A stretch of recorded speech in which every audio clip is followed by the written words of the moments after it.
Good morning, good afternoon, good evening, ladies and gentlemen, wherever you may be in the world. And welcome to this week's Gift of Healing TV. Now, if you're here with us live, you might be aware that we seem to have someone missing, and that's our guest. And I really have no idea what has happened, because when we emailed yesterday, he was coming. We had a test call last week. He was coming.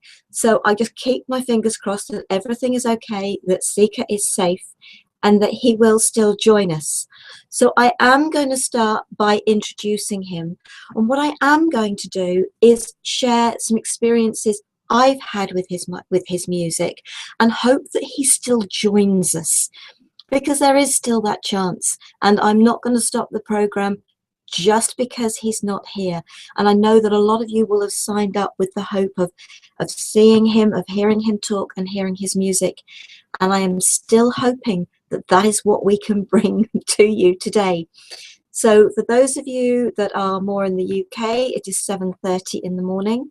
I believe it is 8:30 in the evening in New Zealand, and obviously lots of different times all over the world. So, as I said, I'm really sorry. I don't know what has happened. I know the intention for him yesterday was definitely to be here. So I'm going to introduce our guest, and I am keeping my fingers very tightly crossed that the universe brings him onto the program for us today. Sika Deer. He's an international didgeridoo player and multi-instrumentalist, producer, painter, storyteller, and recording artist. At the forefront of tribal-influenced music in the 1980s, he helped popularize the didgeridoo worldwide. Sika has traveled extensively, learning much from the indigenous tribes he has spent time with. This knowledge and experience is incorporated into his music. Much of what Sika composes comes from his deep connection with Great Spirit, intuitively bringing forth the music that waits in the beyond, ready to be created. As a result, his music holds downloads and sacred energetic tools the listener is able to access to facilitate awakening and transformation. And I wish I had him here. I really do. And I'm still hoping he will join us. So please stay online, folks. Stay with us. And hopefully he will still turn up for us. It's going to be fun. And don't you just love technology? And the universe, for whatever reason, knows what it's doing. And even if he doesn't join us today, we will make a point of rescheduling and bringing him on at another time. But hopefully he will be here for us today. So let me share, I've had a couple of experiences from his music. Sika was here in the UK, actually in Bournemouth, where I am, last year. And that's when I first had the chance to experience his music. The first evening I went on, he shared a piece of music called Dartmoor Portal. And it is on this of his CDs, which what my camera's showing me is in reverse, and it's called Inside Out. And that piece of music really, it was an absolutely amazing experience, to the extent I've actually written a blog on it. I love Dartmoor. Dartmoor's in Devon in the UK, and there's an area of Dartmoor called Haytor, and I grew up in Devon, went up to the moors an awful lot. In fact, I prefer going up to Dartmoor than going to the beach. And I climbed Haytor many, many times as a child, up onto the top of the rock. And that piece of music transported me back onto the top of Haytor, on top of the rock. And as I was standing there, I became aware of, I suppose it was almost little lights, but little energies that were rising up out of the earth. And that in itself was amazing. And I really got the feeling that it was trapped souls being released. And then suddenly, bursting from the earth, a dragon appeared.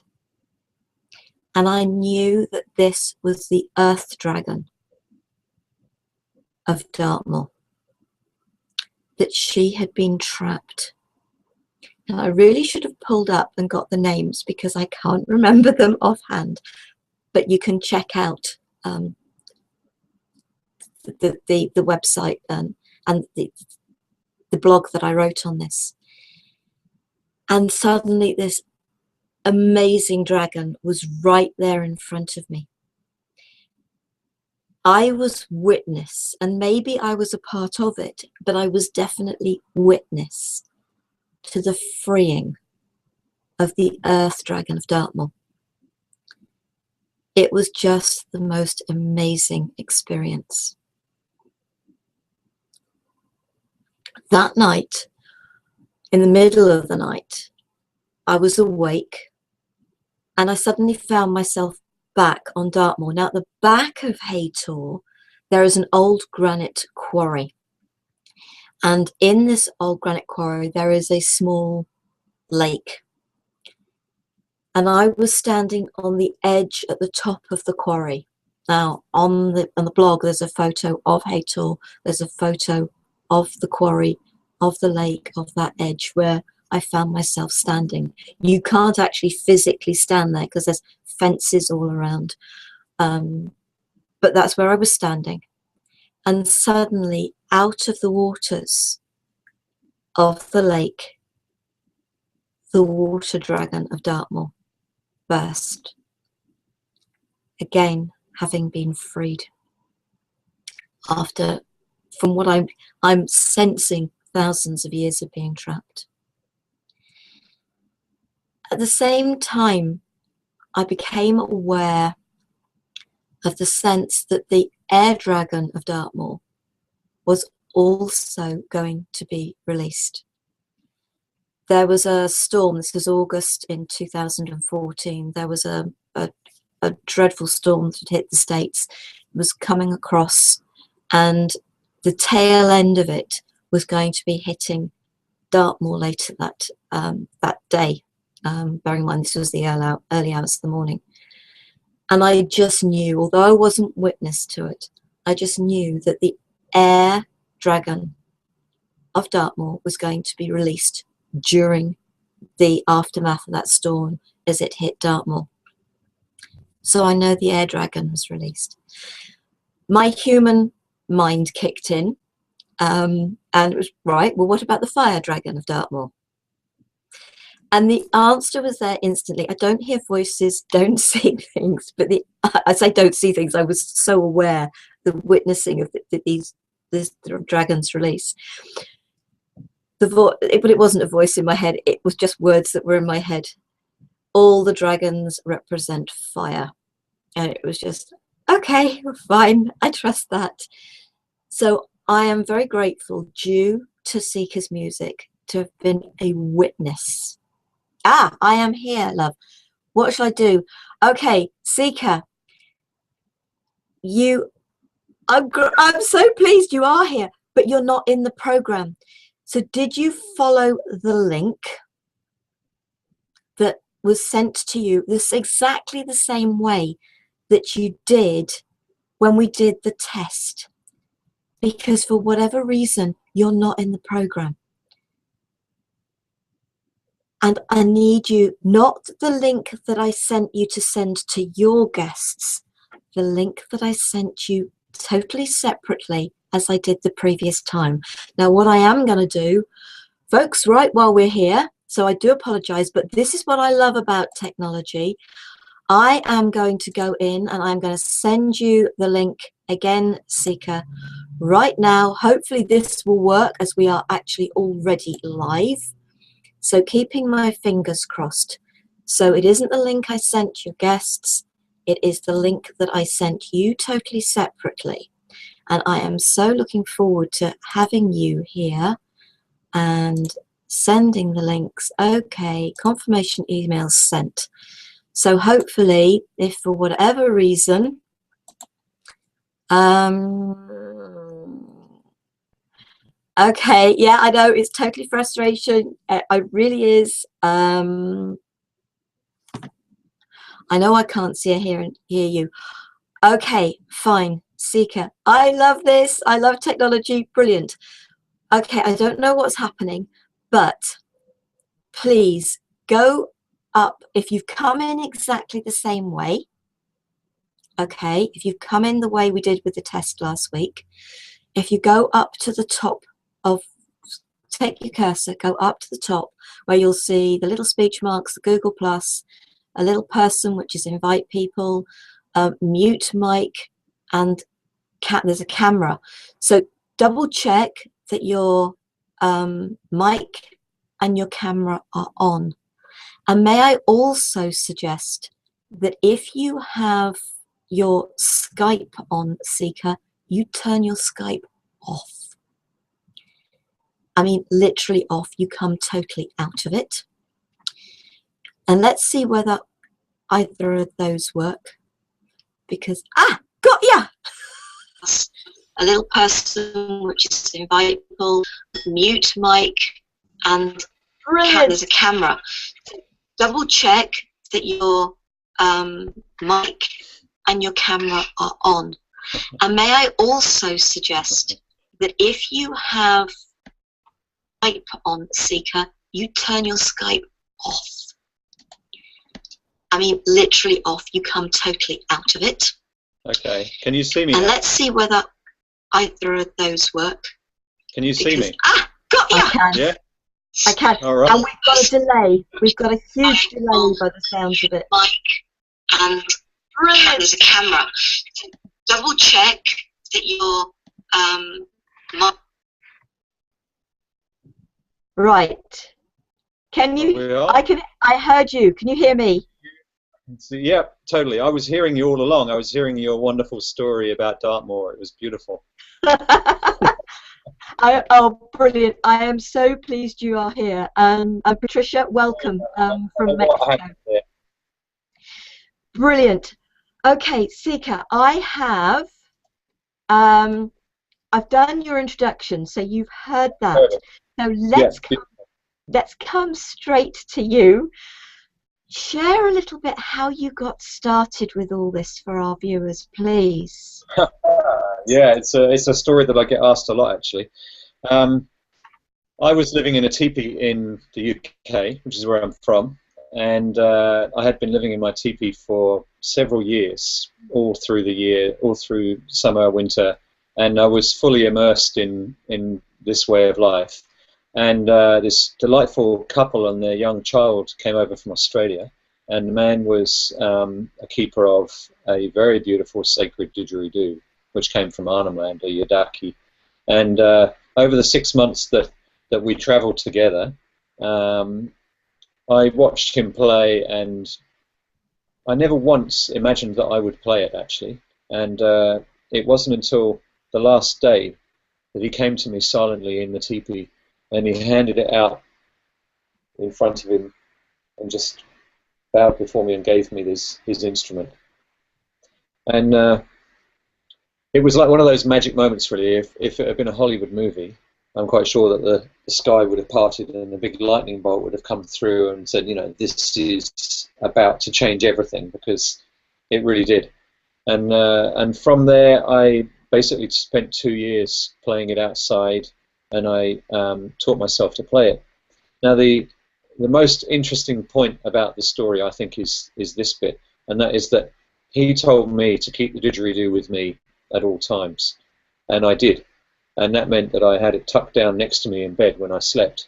And the didgeridoo actually transmitted and received information.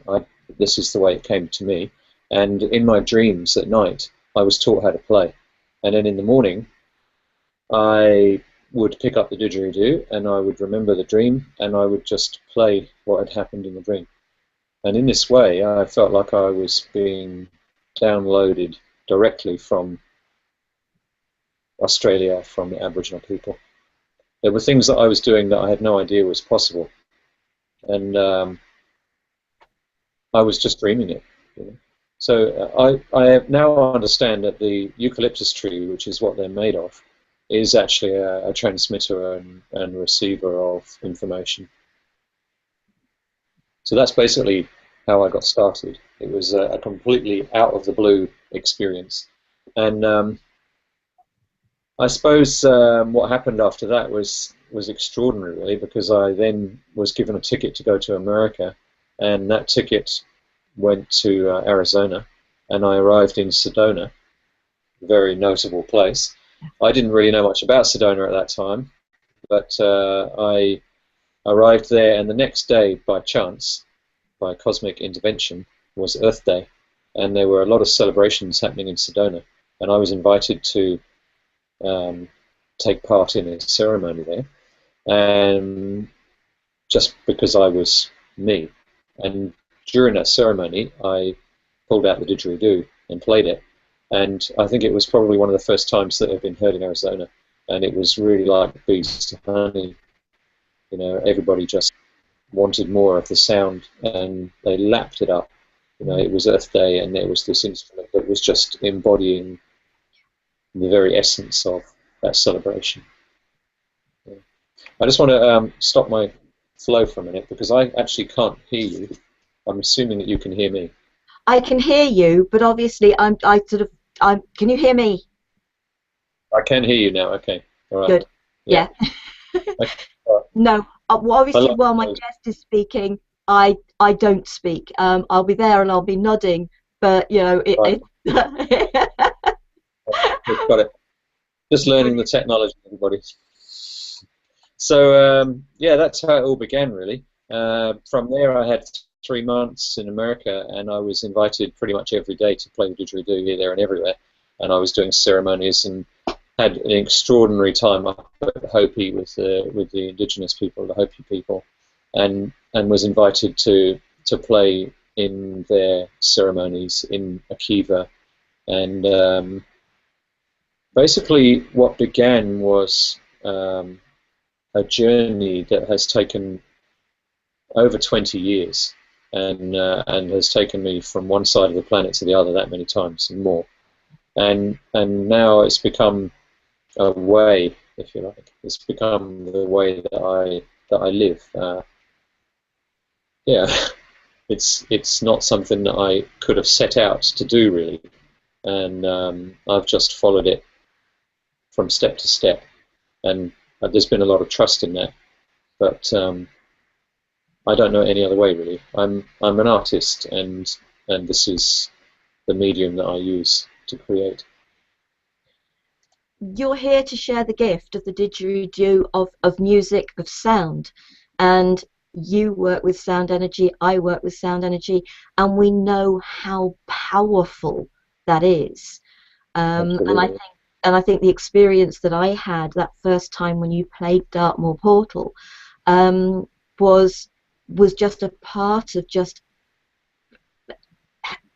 I suppose, proving the power of sound. You know, anybody who's experienced sound energy, whether it's your music, whether it's crystal bowls, any type of sound energy, the Yeah. amazing benefits people can get from that. It's an essential part of our healing. Yeah, I totally, absolutely agree with you. Yeah, I I believe really that the way of I'm very wary of using the word healing, but the way of using and working with sound to benefit us is incredibly forward thinking. You know, it's like where we're going, really, and the more refined we get at it, the more incredibly far out it's going to get. Like what we will be able to do in the future is incredibly exciting to me, and we are learning the art of it. We're exploring it. It's not a new art, but it's almost like a forgotten art that's having a renaissance. You know? Absolutely. And I use the word healing because to me, we are a vibration, sound is a vibration.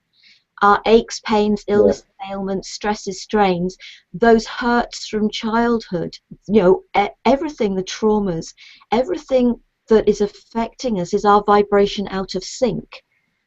The energy of the music, of the sound, that vibration can literally bring our vibration back into sync.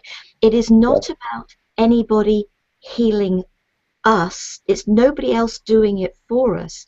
It's the music, it's the sound, it's that energy, it's that vibration that is empowering our own self-healing. So if anybody says to me about, oh, they're looking for me to do it for them, it's just like, no, if you're prepared and it's right for you. So I use the word healing because it is about helping people to let go of those traumas. It's about empowering them. Yeah, absolutely. Yeah, I think you've put that very well.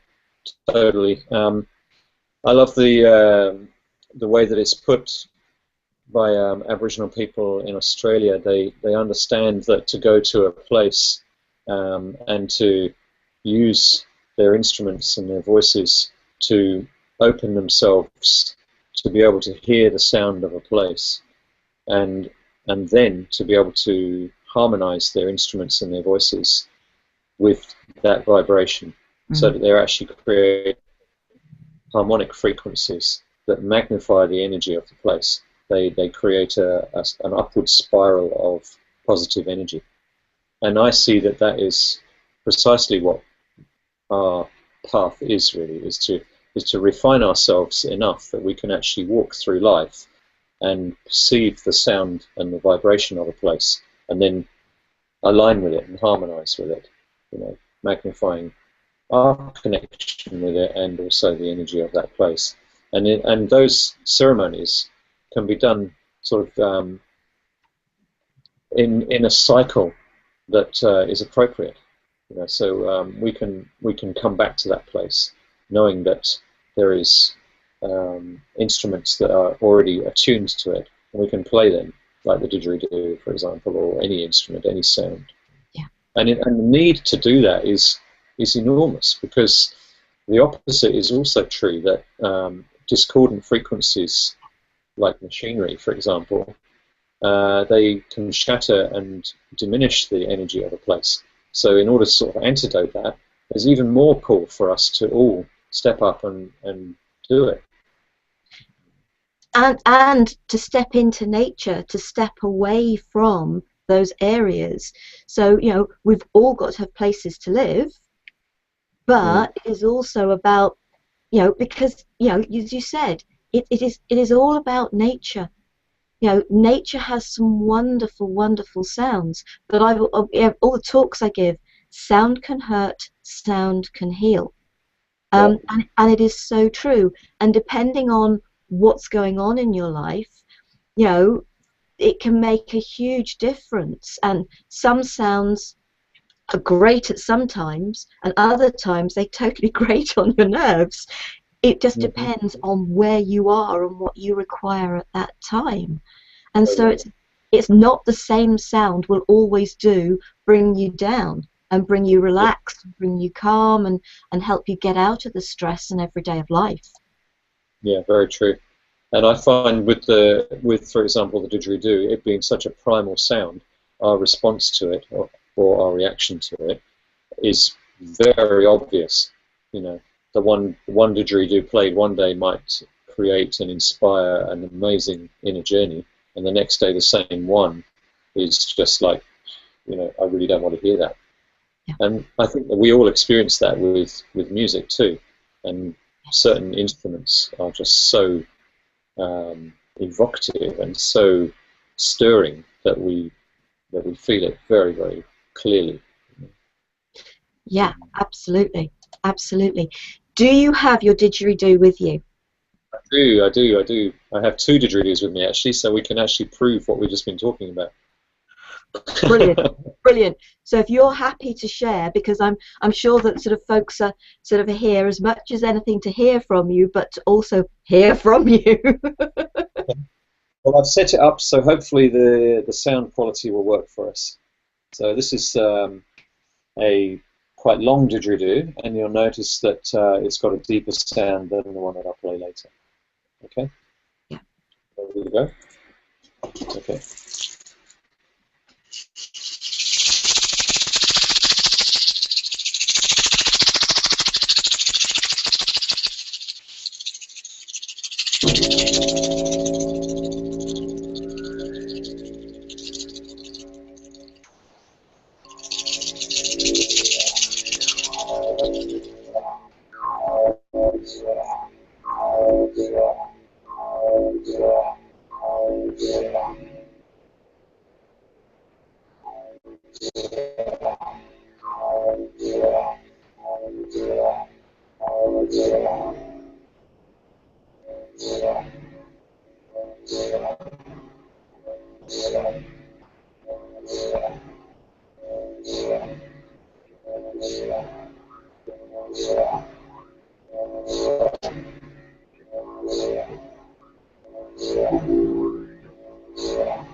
Wow.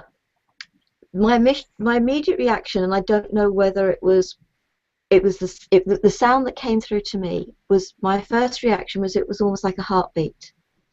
And then I remember some years ago there was a video, and it will still be up there, I have no doubt, of Yeah.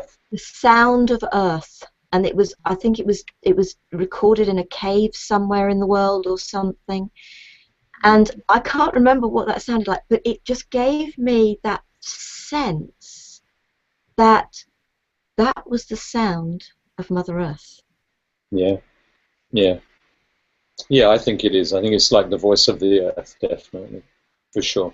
And I mean, every didgeridoo does have its own voice, but within that instrument, it, without a doubt, it helps us to feel deeply connected to the ancestors and the spirit of the earth, for sure. Playing it in a cave is really one of the ultimate experiences, I think. It's fantastic. It really is. And, I had an incredible experience one time in New Mexico when I crawled down a shaft, a natural shaft, into a cavern in the earth, and it was pitch black. And I played the didgeridoo in there, and the sound just resounded so completely, filling this cavern. It was like it was pressing on my skin. My first thoughts were ones of fear. It was like, oh my God, this is such a huge sound. It was almost like it was going to make everything cave in. But once I'd worked through my fear of that, the depth and the immersion I went into, bonding with Mother Earth was truly profound. Yeah, Yeah, it's an amazing. that sounds absolutely amazing, and And, it proves the here fact about vibration. I have another one here, and I'd like to play this one now, and then you'll hear and feel the difference. Yeah, go ahead.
Oh, Very, very different. Yeah? Really different.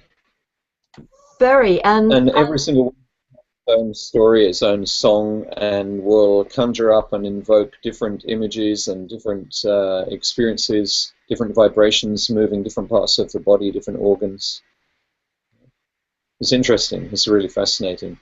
And I'm aware that some traditions working with sound as a healing medium, they will give certain pitches and certain keys to assign them to certain parts of the body and different organs. And it's a very, very ancient, I think, Vedic practice over in India, for example. I have chosen to not apply a structure to it like that because my personal experience is that it's very fluid. It's really changeable. I'm not experiencing one energy center in my body vibrating consistently at a certain frequency. And what I am aware of is that as a player, using it in that way is to basically endeavor to get out of the way so that I can be with spirit and in my intuitive being so that I can play the right frequency. And I liken it to mixing color if you're a painter. And if the optimum frequency that you're aiming for is orange, but you're actually currently vibrating a little bit of yellow, then add a bit of red to it. In other words, add the right pitch or the right sound that will change it from yellow back to orange. That's how I visualize it. So it's fluid. And if it wasn't, then I think we'd have a nice little rule book that explained how life works, but it's not quite that straightforward. It's the balance of straight line and wiggly fish.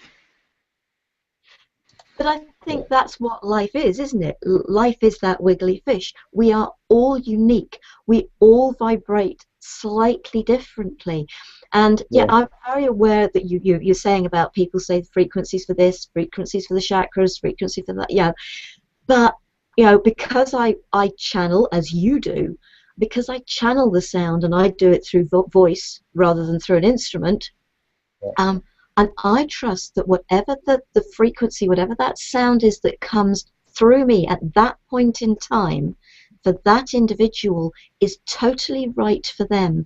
And it yeah, touches them where in their life or their body they require it most. As you said, you step out of the way, you step out of judgment, you step out of trying to control the situation, and you step into allowing. yeah. So basically, what we're here talking about is, like you said, it is the way that life operates. It's the way it goes, and I think this is the new paradigm that we are experiencing emerging now. It's that level of surrendering to the mystery without even trying to explain what the mystery is, just being in that realm, the realm of magic, I suppose. But it's also in trust. It's not getting in the way, not just for other people but for yourself. We need Yeah, to bring more sound, more music that helps yeah, to relax us, invigorate us, help yeah. us live In a different bit more. forms, yeah. And the practice of learning to do that, I think that it's very useful to have structure, because then that shows us where we can be improved. So, like if I'm teaching somebody to play the didgeridoo, I do actually hold them to a very rigid structure, because then you can see areas that are not strong enough and they can be developed more. But eventually, you have to let go and be the bird, and just float Yes, on the wind, and you can trust in your craft and your skill with the instrument to not have to really think about that, but you can put your focus more on the essence of what you're doing rather than the instrument. The instrument is an instrument; it's a vehicle, you know, nothing more. I mean, they are sacred and they're absolutely beautiful things in their own right, but it is actually a hollowed log, and we're using it. We're creating something from it. absolutely, absolutely. How many didgeridoos do you have? Because I know you had several on page. That is like asking a farmer how many sheep he's got, isn't it? I've got a lot of to-dos. Oh, brilliant, Well, brilliant. I can't carry them all now. I've probably got about 30 didgeridoos, I should think. I have a collection that lives in the southern hemisphere and a collection that lives in the northern hemisphere. So when I'm doing the long haul flight, I don't actually carry so many didgeridoos. I did used to travel with 9, and it was like traveling with a forest. So I changed my habits. And I generally travel with 2 these days, and I have drums as well, and I have a set of drums in the northern hemisphere and some in the south. The drum that I play is also really worthy of talking about. It's from New Mexico, and it's a traditional drum of the Taos Indians, and it's made out of a log of cottonwood, which has been hollowed out, and then a thick animal skin is put on either end. So it's a log drum. It's about 14. Well, what is it? It's about 300 millimeters in diameter. The average one. I have several, but the one I play the most is, and it's got a very soft and very feminine low sound to it, with not very much sustain. So it hasn't got a long ring to it. It's more of a sort of dull thud ring. And I sit on it and I play it using a special technique with my heel, the heel of my right foot, that presses on the skin and changes the tone of the skin. So I turn it into like a talking drum. It's very expressive, and that with the didgeridoo is an incredible marriage of sound. It really is. Like we're talking about sound here, but we also have a whole other realm within that of rhythm, and how that affects us too. And when you combine the rhythm of two instruments, obviously you get this interlocking experience, and you get frequencies that emerge from that anyway. And then I also quite often have ankle bells on, so I have this triad, this three-way rhythmic conversation going on, and these three different voices. Yeah. Very interesting. Oh yeah, I mean, having experienced your music, having come to the two that you did in Bournemouth last year, it was absolutely amazing. And okay, yeah, the dragon experience, which I shared at the beginning of the program, but also there was in the very first piece of music you played, that first session I came to, that actually did something personal for me within a healing process for me. And so the energy of what you do is absolutely phenomenal. But I appreciate that not everything is right for everybody. But I would say, and if you haven't experienced what you do, give yourself the chance to experience it. If it's not right, it's not right, or it's not right at this time. But if you don't experience it, you'll never know. And you're always going to receive a gift from sound and from any healing modality, for want of a better way of putting it. You just may never know what the gift is. Yeah, yeah, that's so true. Um, really, I think a very important part of what I do is actually intention, and I encourage people to be very clear with their intention when we're embarking on a sound journey, which is commonly done with your eyes shut, but not necessarily. And I say to people, take a moment to cast your mind inwards and just focus on what it is that you're doing here, why you're doing it, and ask or set an intention as to what you would like to experience or receive in a way. And it is profound, you know, like people are coming away with experiences that actually affect their whole life, that they can call on for years to come, Yeah. and bring into their day-to-day life. You know, what it enriches the inner world, and this is something that we are so ready for in our lives. You know, we've been through decades of focusing on materialism, and come to the point now, en masse across humanity, where we're starting to realize that there's got to be more to life than materialism, because it's just not nourishing enough. And so we have to turn ourselves inwards, and what easier way and better way than using sound as a vehicle to carry us in there. So yeah, the sound journeys, the sound medicine journeys, are quite profound and very powerful. Yeah. I use all sorts of instruments in order to do this. You know, one of the things that I have here that I love to do is to play this bell. It's ever so simple. It's an African handmade bell that I found at a festival in England. And as soon as I heard it, I thought, yeah, that's exactly what I need to, when people have been on a deep journey and they need to come back into their bodies and be fully here again, bring them back with the sound of something like this, which is radically different than all the other sounds. It's got a very pointed sound that you can't help but sort of be alert in the present moment with this sound. Each one of these instruments carries a different meaning and a story for me, and how it came to me. But they also, for me, they're conjuring up the elements, and you know, the natural forces of the elemental world. So I might have a watery sound, or I might have a fire sound, or a wind sound, and I'll take us into that element for a while, and then it naturally morphs into another element. This is a shell. This shell was given to me by a Maori elder in North Island, New Zealand, where I am now. Actually, we didn't mention that. And traditionally, this shell has had nothing to it. Traditionally, when it's found on the beach, and the wind is blowing across it, it makes a sound. And if the Maori people heard that, they took it as a warning sign that something was going to happen in 3 days. And the Maori man gave me this when I was about to go on tour last year, and he wanted me to carry an instrument from this land, which I'm really grateful for. And I'll just show you a little bit of what you can do with it.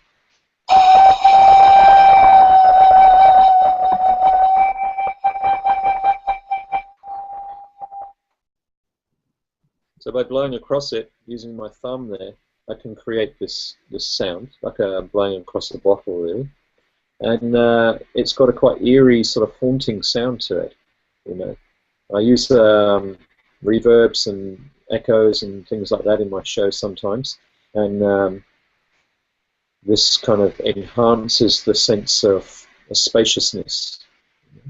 So not to be stuck on it being purely natural. You know, I've spent so much of my life absolutely obsessed with being close in harmony with nature, and now I utilize whatever.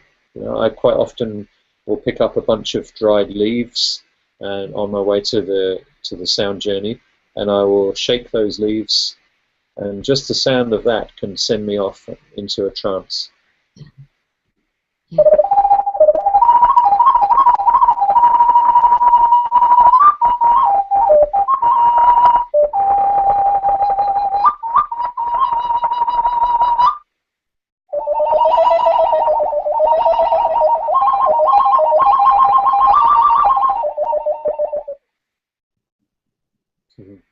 That's a little ocarina from Mexico.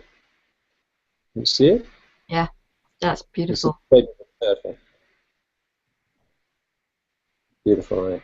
Yes. This was given me by a dear friend who's an Aztec Indian, and the two of us used to tour a lot in North America and doing, well, I suppose they were sound journeys, but we didn't call them that then. You know.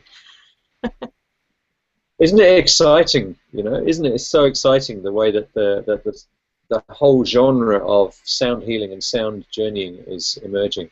I mean, we're really watching something new happening here. You know? Yeah.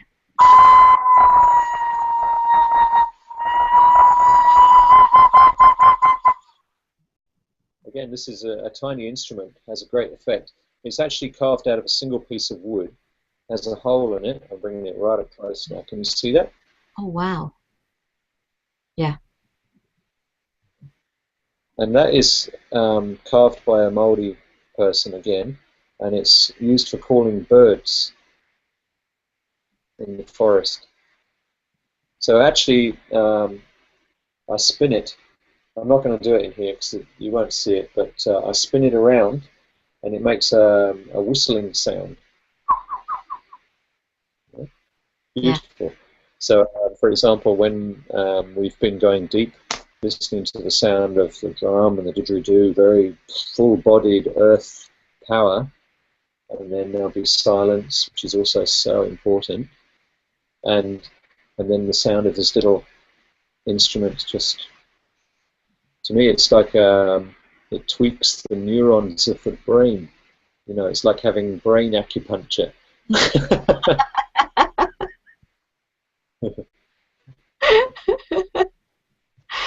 Oh, within the sound of a didgeridoo is the same potential. They have that low sub-frequency which is stirring the base of your belly, and you can feel the depths of the earth, you know, like the primordial dragon that you spoke of, you know, that conjures up from this ancient sound.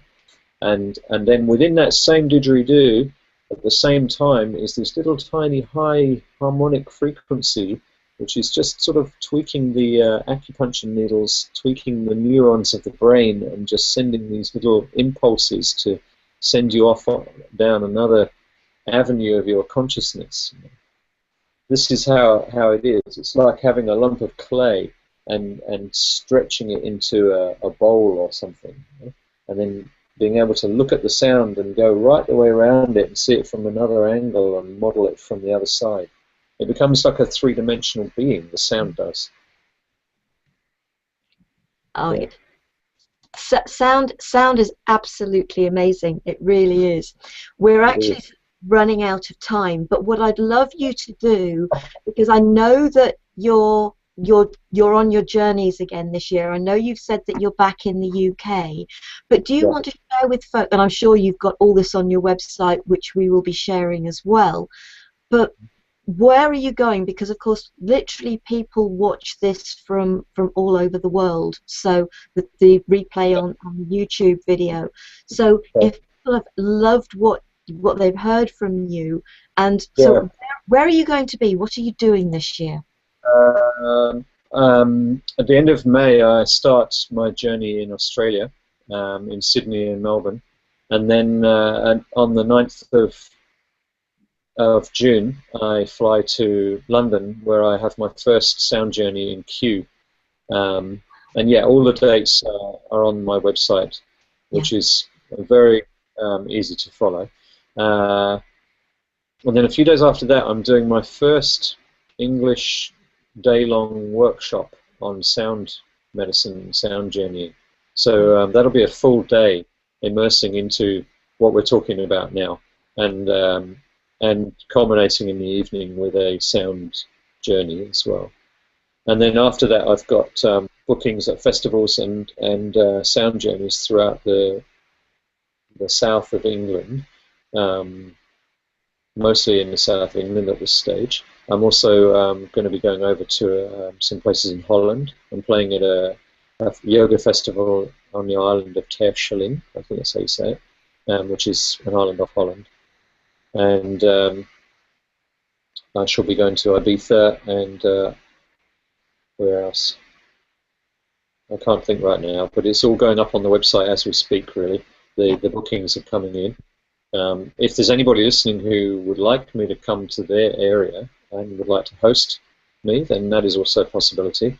I work a lot in that way. I like to respond to people, and sometimes it's as simple as mustering together a group of 40 or 50 people in a yoga studio or something like that, and that can make it worthwhile. So I feel like this work is important and it needs to be done. So I would like to be utilised as much as possible on this tour. So yeah, any listeners. My website is seekermusic.com, which is Seeker is spelled S-I-K-A, seekermusic.com. Brilliant, and we will share that. That's being shared in the replay email that's going out, and I will share it under the YouTube video as well, so that people can find it. So we'll make sure that, and it'll be shared. We'll make sure that the video is put onto the Gift of Healing TV Facebook page as well. So we'll help sort of help this be available to people sort of as easily as possible. Are you going to America at all, sort of in the tour, or is it just as far as Europe and the UK? I'm actually getting the calling to go to America massively. I just can't quite see how it's going to happen, but that doesn't mean it's not going to happen. You know what I mean? Yeah. It just hasn't got to that point yet. But yeah, I am getting a very strong calling on a daily level to go there, and Hawaii. Yeah. Yeah. So if there's anybody listening from anywhere in the States, including our friend Patty, who's in Mexico, sort of if you can sort of pull things together, and if you'd like to invite Seeker, I'm sure that if it can be made to happen, he'd love to join you. Great to go back to Mexico. Beautiful. Seeker, it's been a real joy doing this, and I'm very grateful for the opportunity to talk to everybody in this way. Thank you. Oh, it's my pleasure, and thank you. I'm sorry we had issues at the beginning. I don't know what that was about, but that's the joy of technology, and I totally trust that. But I want to say a huge, huge thank you for joining us this week, for sharing with us. And your CDs are also on your website as well, aren't they? And as I said at the beginning, folks, I've got this one, because this one's got Dartmoor Portal on it, and it's called Inside Out. But I know you've got a number of others, and I saw you last year. You were just about to bring another one out as well. What's that? The snake. Oh, yeah, that's yeah. the digital. That's the ditch. That's the ditch. So that's brilliant. Thank you so much for all of that. And obviously, we will do our best to share. I will send you all the links as well. Ladies and gentlemen, next week we are back to being 7:30 p.m. because it's in the morning for me at the moment. We're going to be back to UK evening, and we're being joined by a lady called Lynn Holloway, and she is going to be sharing a yoga nidra practice with us. So I hope you will be able to join us next week. I want to say thank you again to our wonderful guest, Sika dear, for being with us, for persevering, and for me having the trust and the faith that that he would join us. I knew it would happen. I was just wondering how, but I knew it would happen. So thank you, Sika. Thank you to all of you, and I hope you will join us again. So love, peace, and light to you all. Namaste. Thank you, Sika. Namaste. And cheerio, folks.